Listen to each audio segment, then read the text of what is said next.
Bonjour, bienvenue sur ma vidéo très artisanale, une vidéo grammaticale en plus, à peu près ce qu'on pourrait faire de pire comme concept de vidéo.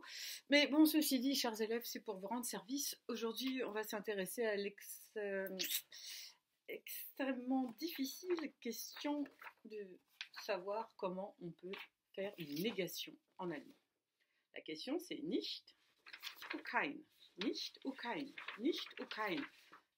Ça doit vous sembler familier.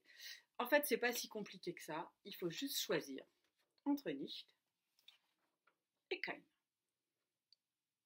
Alors, il y a très peu de choses à retenir finalement. Il n'y en a que 3. Donc on va faire ça vite fait, bien fait. Tout d'abord avec nicht. Nicht, ça sert à nier uniquement avec un verbe ou avec un adjectif. Par exemple, avec un verbe, on va dire Ich spreche nicht. Je ne parle pas. Ce qui est grammaticalement correct, mais comme vous voyez, c'est complètement faux, puisque là, évidemment, je suis en train de vous parler. Vous avez, avec un adjectif, par exemple, si on vous dit Du bist nicht schön.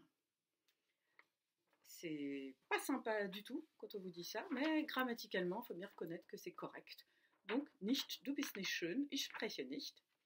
Un adjectif, un nom. Et il nous reste les noms communs, les substantifs, et là, pour ça, c'est kein.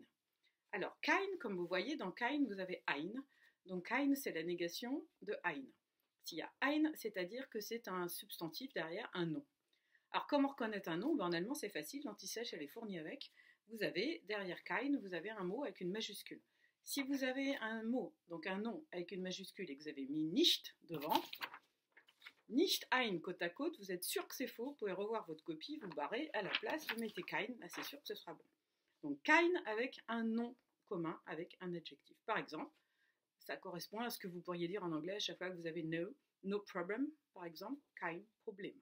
No time, keine Zeit. C'est facile.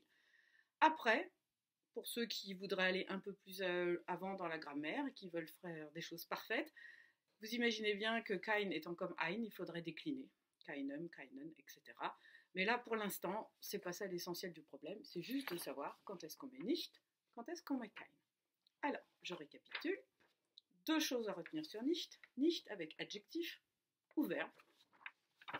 Kein avec un nom. C'est pas plus compliqué que ça. J'espère que ça aura été utile et que maintenant, alles klar und kein Problem. Tschüss.